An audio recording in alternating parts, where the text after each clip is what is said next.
कुछ समय पहले मैं Lal Bahadur Shastri national academy of administration के ex director Sanjeev Chopra sir से वो मुलाकात कुछ ऐसी हुई कि मैं एक इवेंट में गई हुई थी तो वहाँ Sanjeev Chopra sir main speaker थे। वॉलंटियर थे उस इवेंट में तो एक अंकल थे वो बेटा चीफ गेस्ट आ गए हैं, तुम चाहो तो उनसे मिल सकती हो। तो वो मुझे एक रूम में ले जाते हैं और मुझे मतलब बाहर तक छोड़ देते हैं। अब मैं रूम में एंटर करती हूँ तो वहाँ वो कुछ वरिष्ठों से मतलब वहाँ कमिश्नर सर, कलेक्टर सर और 3-4 लोग और ऐसे बैठे हुए होते हैं। तो मैं जाती हूँ और शांति से एक चेयर में बैठ जाती हूँ। तो उस समय जो संजीव सर रहते हैं, वो नोटिस करते हैं और फिर सर खुद बोलते हैं मतलब उनके बगल की एक चेयर रहती है तो वो बोलते हैं, "बेटा तुम यहाँ आकर के बैठो।"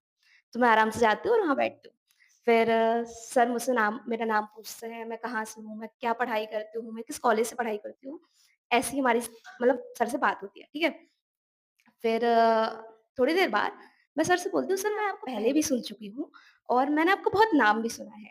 अ, भाई बहुत मज़ेदार बात होती है जब आप किसी का नाम पहले से सुन चुके हो और फिर अचानक वो आपको मिल जाए ना, तो मतलब यार आप किसी का ठिकाना नहीं रहता। मान लीजिए कि आप किसी से बात करना चाह रहे हो, ठीक है? आप किसी से बात करना चाह रहे हो और वो खुद आपसे बात कर रहे हैं। वाक़ई में इट्स रियली फील गुड। तो बस फिर मैं उनसे बोलती हूँ कि सर मैंने आपको जितना भी सुना है, पहले सुना है, सर आप इतने हम्बल कैसे हैं? आपके अंदर इतनी पोलाइटनेस कैसे है? आप इतने बड़े पद पर हैं, आप अभी भी कार्यरत हैं, तो सर कैसे? तो सर मुझसे बोलते हैं कि बेटा बता मेरी तुम्हारे जितनी एक बेटी है, वो मेरे जितना अभिमान रहता है ना उसको ऐसे कर देती है, टेबल रखी रहती है, तो उसपे ऐसे करके बोलता है कि ऐसे कर देती है। फिर मैं एक और क्वेश्चन पूछती हूँ कि सर एक बात और मैं जानना चाहती हूँ कि व्यक्ति को क्या करना चाहिए साथ में अ, कोई भी व्यक्ति वो अपने डिसीजंस कैसे ले? तो वो इसका रिप्लाई बस ये कहते हैं कि do what you love and love what you do. तो वो करो जो तुम्हें पसंद हो और फिर जो तुम कर रहे हो उसे तुम पसंद करो। That's it. इसके अलावा कुछ और नहीं।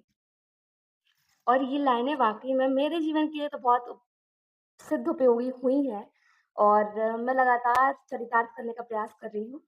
फिर और क्वेश्चन्स मैं पूछती हूँ, तो एक प्रश्न और मैं पूछती हूँ कि सर एक बात बताइए कि जैसे मेरे जैसा यूथ है, आज का जो यूथ है और बहुत सारे लोग हैं, सर वो सैटिस्फाई नहीं है, मतलब वो जो कर रहे हैं उसमें भी उन्हें सैटिस्फैक्शन नहीं मिल रहा है। तो इसका एक बहुत अच्छा एग्ज़ाम्पल वो देते हैं। मान लीजिए अभी मैं एक स्टूडेंट हूँ। यदि मैं अभी बीएमडब्ल्यू, मर्सिडीज़ लेने की चाहत रख रही हूँ, ठीक है? यार कि मुझे मर्सिडीज़ चाहिए, मुझे बीएमडब्ल्यू चाहिए। यार तो मैं परेशान रहूँगी ना, क्योंकि मैं कुछ ऐसी चीज़ सोच रही हूँ जो कि अभी मैं एज़ अ स्टूडेंट पूरी नहीं कर सकती। मतलब मेरे लिए तो इम्पॉसिबल है। तो उन्होंने एक एज फैक्टर भी बताया कि आप जिस एज में हो उस हिसाब से भी एक होता है और बात चलती है सर से ऐसे और बहुत सारी ऐसी बातें होती हैं। मैं ऐसे बहुत से लोगों से मिलती रहती हूँ, सो स्टे कनेक्टेड विथ प्रेरणा कुछ ऐसे बड़े-बड़े लोगों की ऐसी छोटी-मोटी बातें जानने के लिए। So stay connected.